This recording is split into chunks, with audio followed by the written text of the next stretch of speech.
আসসালামু আলাইকুম সুপ্রিয় শিক্ষার্থী বন্ধুরা, তোমরা সবাই কেমন আছো? আশা করি আল্লাহর মেহেরবানিতে তোমরা সবাই ভালো আছো, সুস্থ আছো। শিক্ষার্থী বন্ধুরা, আজকে আমরা তোমাদেরকে যে বিষয় নিয়ে আলোচনা করব তার আসলে আগে একটা ক্লাস নিয়েছিলাম আমি হিসাব বিজ্ঞানের আর্থিক অবস্থার বিবরণী, যা আমাদের ফেসবুক পেজে আছে। তো এটার প্রথম অংশটা আমরা তোমাদের সাথে আলোচনা করেছিলাম। বিষয়দায় বিবরণীর দুইটা পার্ট আছে, একটা হলো মোট মুনাফা নির্ণয় আর একটা হলো নিট মুনাফা নির্ণয়। তো গত ক্লাসে আমরা মোট মুনাফা নিয়ে আলোচনা করেছিলাম। তো আজকে ওই ক্লাসটার এই দ্বিতীয় অংশটা আমরা আলোচনা করব যে নিট মুনাফা নির্ণয়ের জন্য আমাদের কোন কোন বিষয়গুলো হিসাবে অন্তর্ভুক্ত করতে হবে। এই বিষয়গুলো নিয়ে আমি তোমাদের সাথে আজকে আলোচনা করব। তো আর দেরি না করে নবম শ্রেণীর দশম শ্রেণীর শিক্ষার্থী বন্ধুরা, তোমরা সবাই জটপট করে বই নিয়ে বসে যাও। আমরা আমাদের আজকের যে আর্থিক অবস্থার বিবরণীর বিষয়দায় বিবরণীর যে তথ্যগুলো আছে, সূত্রগুলো আছে, এগুলো আমরা আমাদের হিসাবের মধ্যে অন্তর্ভুক্ত করব। ঠিক আছে বন্ধুরা? তাহলে তোমরা আর দেরি না করে তোমরা এখনই চলে যাও এবং আগের যেই ছকটা ছিল এটার সাথে মিল করে আর একটা ছক এঁকে নাও। ছকগুলো মনে আছে তো? ছকগুলো কয়টা? চারটা। বিবরণ, টাকা, টাকা এবং মোট টাকা। ঠিক আছে, তাহলে এই চারটা করে আমরা আঁকবো। আর উপর দিয়ে শিরোনাম আমরা প্রথমে লিখবো, তারপরে হিসাবের নাম লিখবো, তারপর নিচে তারিখ লিখবো। ঠিক আছে, এগুলো আমি বোর্ডে হয়তো আমাদের ছোটো জায়গা থাকার কারণে আমি এগুলো লিখতেছি না, তোমরা কাছে বলে দিলাম। প্রথমে হিসাবের নাম, মানে যেই প্রতিষ্ঠানে হিসাব করছি তার নাম, তারপরে হিসাবের নাম, কোন হিসাব করতেছি, এটা কি বিষয়দায় বিবরণী না মালিকানাস্ত বিবরণী না আর্থিক অবস্থা বিবরণী। আমরা আজকে আলোচনা করবো বিষয়দায় বিবরণী। ঠিক আছে, এরপর হবে কি মানে তারিখ, কোন সালের কোন মাসের হিসাব আমরা করতেছি, ওইটা আমরা তারিখটা লিখে দিব। তাহলে 2019 সালের 31শে ডিসেম্বর তারিখের সমাপ্ত বছরের জন্য লাস্টের লাইনটা এরকম হবে। ঠিক আছে বন্ধুরা? তাহলে আজকে আমরা প্রথমে যে কাজটা করব, ওইখানে যে হিসাবটা শেষ হয়েছিল, ওখানে কি শেষ হয়েছিল মনে আছে? আমরা ওইখানে মোট মুনাফা বা মোট ক্ষতি নির্ণয় করেছিলাম। মোট মুনাফাটা কি বলতে পারছি তো আমরা? তাহলে মোট মুনাফা কখন হবে? যখন আমাদের আয় বেশি হবে তখন হবে মোট মুনাফা। মানে নিট বিক্রয় যদি বেশি হয় তাহলে মোট মুনাফা হবে, আর যদি নিট বিক্রয় কম হয় আর বিক্রিত পণ্যের ব্যয় বেশি হয় তাহলে হবে মোট ক্ষতি। তাহলে শিক্ষার্থী বন্ধুরা, আমরা আজকে আবার আমাদের ওইখান থেকে আমরা শুরু করব। তাহলে একটু লিখে নিই আমরা। প্রথমে মোট মুনাফা হবে।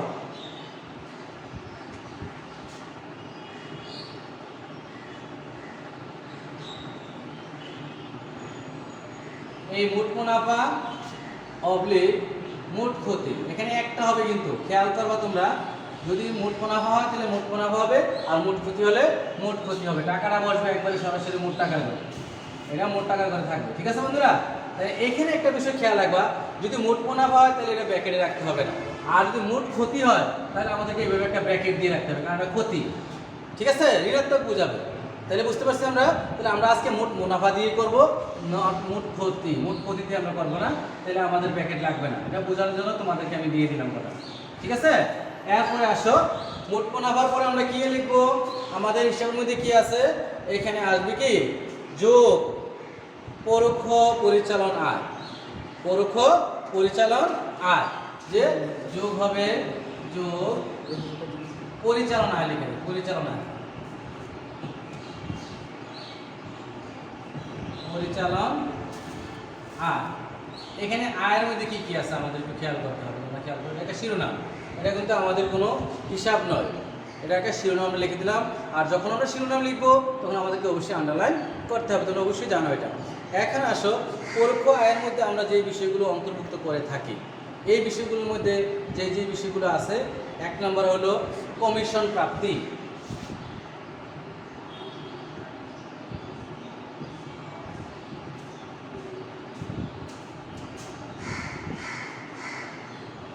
কমিশন প্রাপ্তি অথবা প্রাপ্ত কমিশন। ঠিক আছে বন্ধুরা, এটা মাঝে করে দিয়ে দিব। এরপরে আসবে কি বাট্টা প্রাপ্তি। ঠিক আছে, এখানে যদি কোনো বাট্টা প্রাপ্তি থাকে তাহলে বাট্টা প্রাপ্তি আসবে।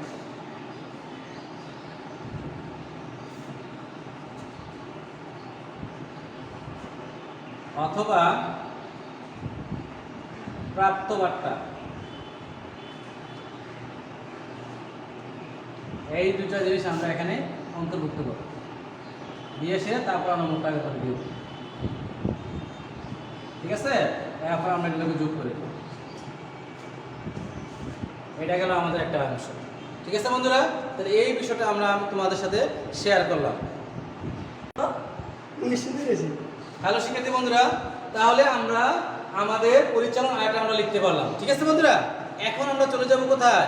বাদ পরিচালন। এখানে কিন্তু আমরা কোনো ফলাফল পাবো না, জাস্ট আয়ের সাথে আমাদের এই পরোক্ষ আয়টা যোগ করে নিলাম। ঠিক আছে, এরপরে আমরা যাব বাদ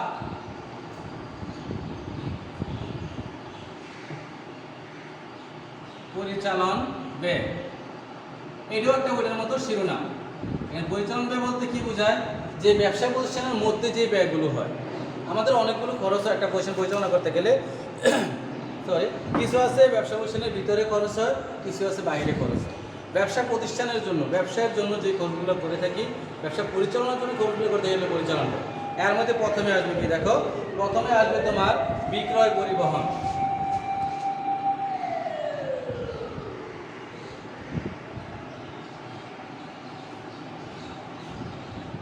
বিক্রয় পরিবহন, আর একটা নাম হলো কি জানো?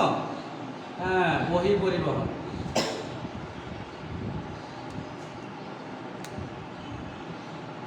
ঠিক আছে, এটা আমরা মাঝের করে দিয়ে দিই। এখানে একটা বিষয় খেয়াল রাখবা, যদি কোনো খরচ বকেয়া থাকে বা অগ্রিম থাকে, বকেয়া থাকলে আমার প্রথম করে লিখে তারপর যোগ করে দিব, অগ্রিম থাকলে প্রথম করে লিখে বিয়োগ করে দিব। বকেয়াটা যোগ হয় আর অগ্রিমটা কি বিয়োগ হয় সকল খরচের বেলা। এটাতে কোনো সমস্যা নাই তো? তাহলে আমরা বকেয়াটা যোগ করবো, অগ্রিমটা বিয়োগ করবো। এরপরে আছে তোমার বেতন। বেতনটাকে অনেক সময় অনেকে বলে বেতন ও মজুরি। বেতন ও মজুরি, তারপরে বলে কি বেতন ও মজুরি। এভাবে আমাদের প্রথম। এখানে একটা জিনিস আমরা দেখাই দিই, বকেয়া থাকলে আমরা কীভাবে যোগ করব। যোগ বকেয়া, যোগ বকেয়া। বকেয়া বেতন লেখা থাকবে না, বকেয়া ভাড়া লেখা থাকবে, বকেয়া পরিবহন লেখা থাকবে। যেই খাতের নামটা লেখা থাকবে ওই সাথে তার যোগ হবে। এটা খেয়াল রাখবে, কারণ এটা না খেয়াল রাখলে কিন্তু আমরা পারবো না। এইভাবে যোগ করে আমরা মাঝে করে দিয়ে দিলাম। ঠিক আছে বন্ধুরা, এরপর আসবে কি ভাড়া। ভাড়া এখানে অথবা অফিস ভাড়া দেওয়া থাকতে পারে, অফিস ভাড়া যেই নামে দেওয়া থাকুক এটা আমরা লিখতে পারি। এটাও আমরা একটা জিনিস একটা দিয়ে বুঝে দিই, বিয়োগ অগ্রিম। অগ্রিম ভাড়া, এটা অগ্রিম বেতনও থাকতে পারে, অগ্রিম পরিবহনও থাকতে পারে। এইভাবে যেটা থাকবে অগ্রিম থাকলে বিয়োগ হবে, আর বকেয়া থাকলে কি, হ্যাঁ ঠিক ধরেছ, যোগ হবে। এইভাবে আমরা লিখে ফেললাম। তাহলে বেতন, বিক্রয় পরিবহন গেল, বেতন গেল, ভাড়া গেল, তারপরে আসবে কি আমদানি শুল্ক, সরি রপ্তানি শুল্ক।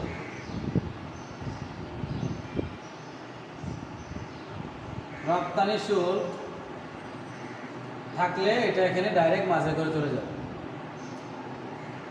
তারপরে আসবে কি তোমার ভ্রমণ খরচ। ভ্রমণ খরচ এটা থাকলেও মাঝে করে চলে যাবে। ঠিক আছে বন্ধুরা, তারপরে আসবে কি বিদ্যুৎ খরচ।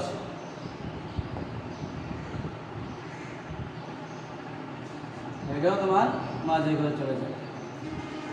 অফিস খরচ,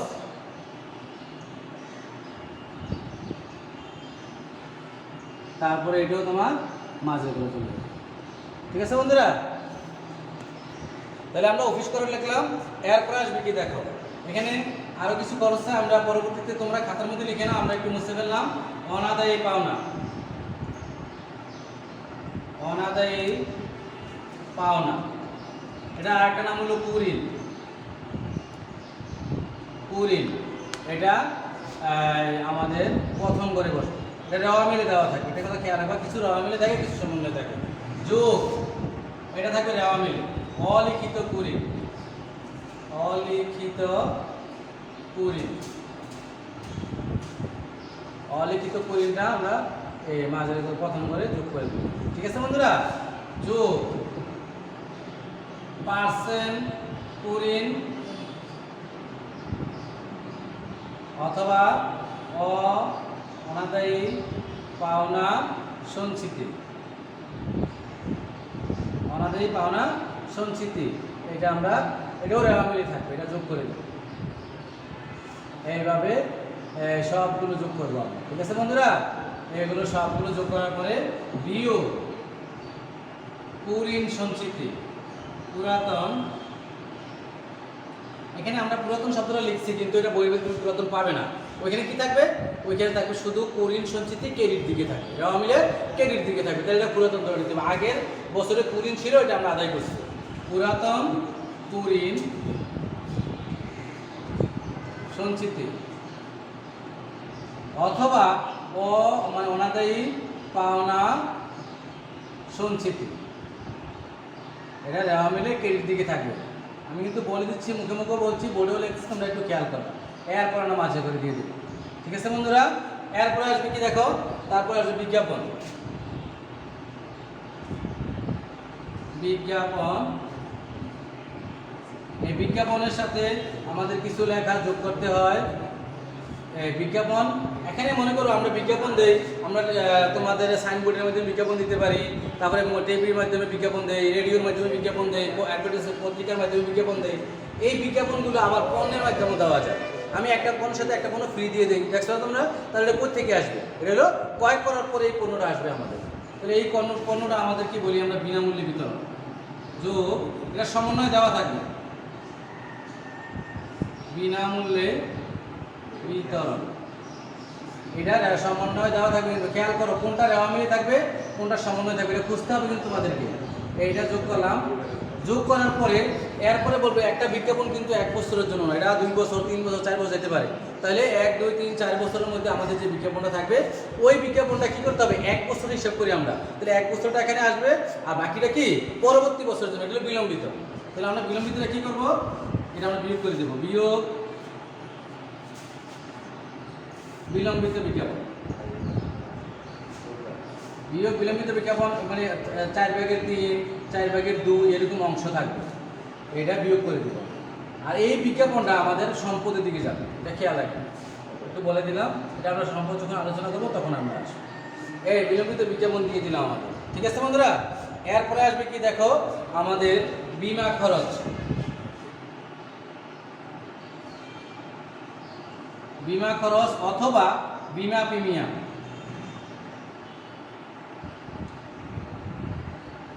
ঠিক আছে, এই বীমা প্রিমিয়ামটা আমরা অনেক সময় অগ্রিম দেওয়া থাকে, অগ্রিম থাকলে বই বিয়োগ হবে, আর না হয় মাঝে করে চলে যাবে। যদি সমন্বয় করা থাকে তাহলে প্রথম করে বসাবো, আর না হয় মাঝে করে দিয়ে দেবো। এরপরে আসবে কি দেখো, অবচয় সমূহ।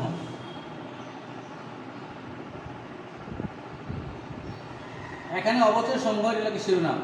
এখানে অবচয় সমূহ বলতে স্থায়ী সম্পত্তির উপর আমরা অবচয় ধরি, কারণ আমাদের নর্মালি আমাদের চলতি সম্পত্তির উপর কোনো অবচয় ধরা হয় না। আর অবচয় ধরতে গেলে একটা নির্দিষ্ট একটা সময়ের উপর ইয়ে করতে হয়। এটা হলো তোমার কাছে সম্পদরা কমপক্ষে 1 বছর, 1 বছরেরও বেশি সময় তোমার কাছে থাকতে হবে। 1 বছরের বেশি সময় তোমার কাছে থাকলে এরপরে এটার জন্য তুমি অবচয় ধরতে পারবে। আর 1 বছরের মধ্যে যদি বেনিশ হয়ে যায়, যদি শেষ হয়ে যায়, তাহলে এটার উপর কোনো অবচয় ধরতে হবে না। আর আমরা সবসময় অবচয় ধরি কোন সম্পদের উপর? হ্যাঁ ঠিক ধরেছ, আমরা স্থায়ী সম্পদের উপর অবচয় ধরি। তাহলে স্থায়ী সম্পদগুলো কি কি? তাহলে আমরা লিখে নিই, অবচয় সমূহের মধ্যে যেগুলোর উপর আমরা অবচয় ধরবো এগুলো হলো আসবাবপত্র। আসবাবপত্র আমরা একবারে লিখে ফেলি, দালান কোঠা, যন্ত্রপাতি, তারপরে হলো তোমার ইজারা ভ্যান গাড়ি, তারপরে তোমার ঘোড়ার গাড়ি,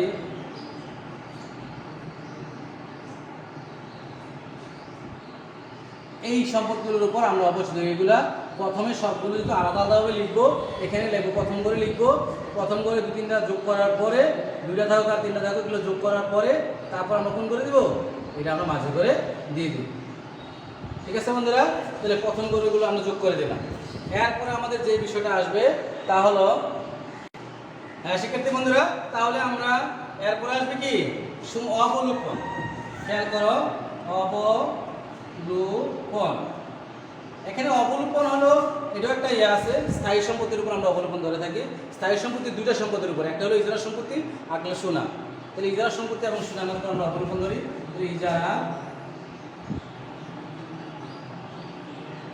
ইজারা সম্পত্তি, এখানে 2 বছর হতে পারে, মানে যত বছরই হোক, মানে 1 বছরটা এখানে আসবে। ঠিক আছে, এটা আমি দেখলাম না। এখন সুনাম, সুনাম, সুনামেরটা আবার অংশ দেওয়া থাকে। এটা এত অংশ হতে পারে, 4 ভাগের 3 2 ভাগের 1 এত অংশ হতে পারে। এটাই আমরা এই করে লিখে আমরা মোট টাকা মাঝে করে দিয়ে দিই। ঠিক আছে বন্ধুরা, এই মাঝে করে আমরা লিখব। এরপর আসবে কি কমিশন প্রদান,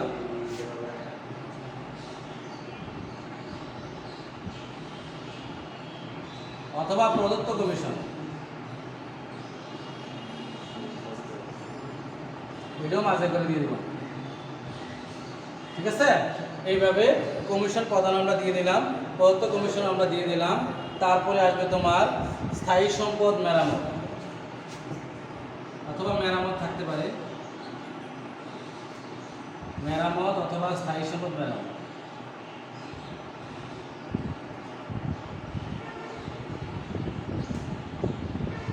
এরপর আসবে কি অফিস স্টেশনারি,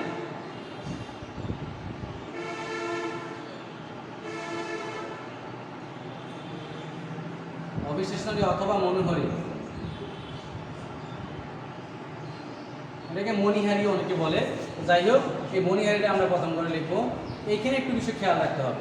এখানে যতগুলো মণিহারি আমি কিনি, অফিস স্টেশনারি মানে কি, যেগুলো আমরা নিত্য দিনের জন্য ব্যবসায় ব্যবহারের জন্য, যেমন খাতা, কলম, পেন্সিল, ক্যালকুলেটর, এগুলো আমরা ব্যবহার করি নিত্যদিনের জন্য। দেখা গেছে যে 1 বছরের জন্য আমরা ক্রয় করলাম, এগুলা এই বছর ব্যবহৃত হওয়ার পরেও আরো কিছু রয়ে গেল, এটি পরবর্তী বছরের জন্য। তাহলে এই পরবর্তী বছরের জন্য যেটা থাকবে এটাকে কি বলি আমরা, অব্যবহৃত, যেটা ব্যবহার হয় নাই। তাহলে এই টাকাটা তো আমার মোট টাকা থেকে বাদ দিতে হবে। তাহলে এখানে লিখে দেবো বিয়োগ অব্যবহৃত মণিহারি। ঠিক আছে বন্ধুরা, এটা আমরা লিখে দেব। এইভাবে আমাদের যত পরিচালন ব্যয় আছে, যদি এছাড়াও আরো কিছু পরিচালন ব্যয় আসে, তাহলে আমরা সবগুলো পরিচালন ব্যয়গুলো একসাথে করব, করে আমরা যোগ করে দিব। যোগ করে আমরা মোট টাকার করে লিখব। মোট টাকা করে লেখার পর খেয়াল করো, উপরে আমাদের কি ছিল, মোট টাকা করে কিন্তু আমাদের আগে থেকে একটা ফিগার দেওয়া ছিল, এগুলো মোট মুনাফা বা মোট ক্ষতি। যদি মোট মুনাফা হইতো, মোট মুনাফা হয়, তাহলে এটা থেকে এটা বাদ যাবে। বাদ যাওয়ার পরে এখানে এসে একটা বিষয় খেয়াল রাখতে হবে। এখানে যদি আমার মোট মুনাফা হয় 1 লক্ষ টাকা, আর পরিচালন ব্যয় যদি হয় আমাদের 1 লক্ষ টাকার বেশি, তাহলে আমার পরিচালন ক্ষতি হবে। ঠিক আছে, ব্যয়টা বেশি হলে ক্ষতি হবে, আর যদি আয় বেশি থাকে তাহলে কি হবে, লাভ হবে। তাহলে আমাদের দুইটা ফলাফল আমরা পাবো, হয় পরিচালন ক্ষতি, হয় পরিচালন মুনাফা। তাহলে আমাদের আজকে আমরা পরিচালন ক্ষতি মুনাফা দুটোই লিখবো, কিন্তু আমরা মুনাফা দিয়ে কিন্তু আমরা কাজটা করতেছি। এখানে আমরা পাবো কি, সুতরাং পরিচালন মুনাফা অথবা পরিচালন ক্ষতি। আমরা কিন্তু প্রথমটা দিয়ে করতেছি অঙ্কটা, তাহলে খেয়াল রাখো, আমরা দুটোই লিখে দিতেছি, কিন্তু যে কোনো একটা আমরা লিখব। এখানে এসে ফলাফলটা আমরা এখানে আমরা দিই। ঠিক আছে বন্ধুরা, তাহলে এইটা গেলে একটা অংশ। এরপরে আমাদের যে বিষয়টা আসবে, এরপরে আমরা যে বাকি বিষয় নিয়ে আমরা আলোচনা করব। তাহলে বন্ধুরা, পরিচালন মুনাফা এবং পরিচালন ক্ষতি এরপর লিখলাম। ঠিক আছে, এরপরে আমাদের যে ধাপটা আসবে, এগুলো শেষ ধাপ। এখানে আসবে কি, যোগ অপরিচালনা,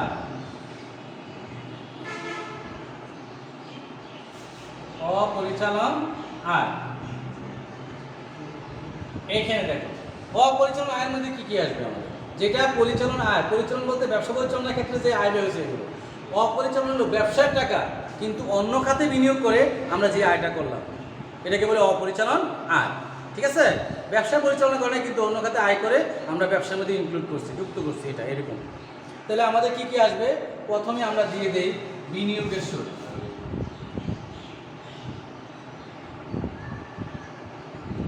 বিনিয়োগের সুদ অথবা বিনিয়োগের আরেকটা নাম হলো সঞ্চয়পত্র, সঞ্চয়পত্রের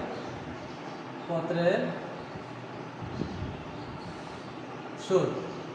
ঠিক আছে, এইটা দিয়ে দিলাম আমি, এই প্রথম করে দিলাম, কারণ এটার মধ্যে সব সময় বকেয়া থাকে, বেশিরভাগ সময় বকেয়া থাকে। যোগ বকেয়া, বকেয়া বিনিয়োগের বা সঞ্চয়পত্রের সুদ। তাহলে এটা আমরা যোগ করে দিই। ঠিক আছে, যোগ করে আমি মাঝে করে দিই। ঠিক আছে বন্ধুরা, তাহলে এটা গেল একটা। তারপরে আসবে কি আমাদের, দেখো যে বিনিয়োগের সুদের পরে আসবে উত্তোলনের সুদ।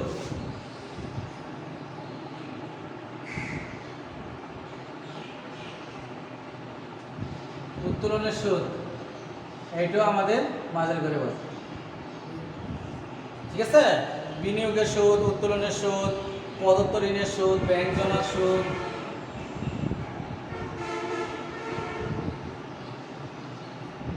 প্রদত্ত ঋণের সুদ, এরপর হলো তোমার ব্যাংক জমার সুদ,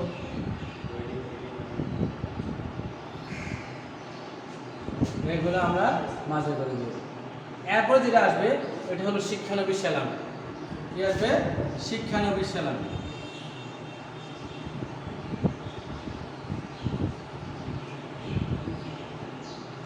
শিক্ষানবিশ সালামিটার মধ্যে এখানে একটা কথা থাকে, এটার মধ্যে অগ্রিম থাকে। অগ্রিম থাকলে আমরা কি করব? বিয়োগ করব। ঠিক আছে, অগ্রিম শিক্ষানবিশ সালামি আমরা বিয়োগ করে দিই। বিয়োগ করে আমরা কি করব? মোট টাকা করে বিয়োগ করব। ঠিক আছে বন্ধুরা, তাহলে উপভাড়া, এরপর আসবে উপভাড়া, উপভাড়া প্রাপ্তি অথবা লভ্যাংশ প্রাপ্তি থাকে, লভ্যাংশ প্রাপ্তি থাকে, লভ্যাংশ প্রাপ্তি যদি অপরিচালনা হয় এগুলো আমরা মোট টাকা করে দিয়ে দেব। এখন আমরা এই আয়গুলো ওইটার সাথে যোগ করে দেবো। পরিচালন আয়ের সাথে আমরা পরিচালন আয়গুলো কী করবো? আমরা যোগ করে দেবো। এখানে কিন্তু আমরা কোনো ফলাফল পাবো না, এখানে আমাদের কোনো ফলাফল নাই। এখন ফলাফলটা আমরা পাবো পরবর্তীতে দেবে। এরপর আসছে কিন্তু বন্ধুরা অপরিচালন ব্যয়। আমরা আয় পর্যন্ত লিখলাম, এখন এতক্ষণ আমরা লিখবো এখন কি? অপরিচালন ব্যয়। ব্যয়গুলো কি কি আছে? আর ব্যয়গুলোর মধ্যে প্রথমে আসবে মূলধনের সুদ। মূলধনের সুদ এটা আমরা যদি বকেয়া থাকে তাহলে আমরা প্রথম করে লিখলাম যোগ বকেয়া মূলধনের সুদ, এটা আমরা মাঝে করে প্রথম করে লিখে তারপর আমরা দিয়ে দেবো মোট টাকা। ঠিক আছে বন্ধুরা, এরপর আসবে কি আমাদের? মূলধনের সুদে করে আসবে কি? ঋণের সুদ। ঋণের সুদ এটা আমরা মাঝে করে দিয়ে দেবো। এটার মধ্যে বকেয়া থাকে, বকেয়া থাকলে আমরা যোগ করে দেবো। ঠিক আছে, তারপর ব্যাংক জমাতিরিক্তের সুদ। ব্যাংক জমাতিরিক্তের সুদ এটা আমরা মাঝে করে দিয়ে দেবো।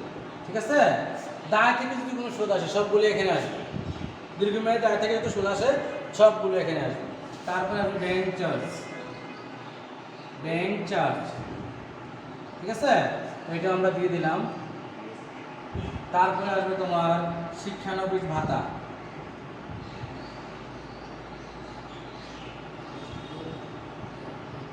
শিক্ষানবিশ ভাতা এটা আমরা মাঝে করে দিয়ে দিলাম। তারপরে আসবে কি আমাদের? শিক্ষানবিশ ভাতা দিলাম। এরপরে আসবে স্থায়ী সম্পত্তি বিক্রয়জনিত ক্ষতি। স্থায়ী সম্পত্তি বিক্রয় জনিত ক্ষতি, এটা আমরা এখানে লিখে দিই। ঠিক আছে, এইভাবে আমাদের সবগুলো এরপর আসবে তোমার একটা যদি বিবিধ ক্ষতি থাকে।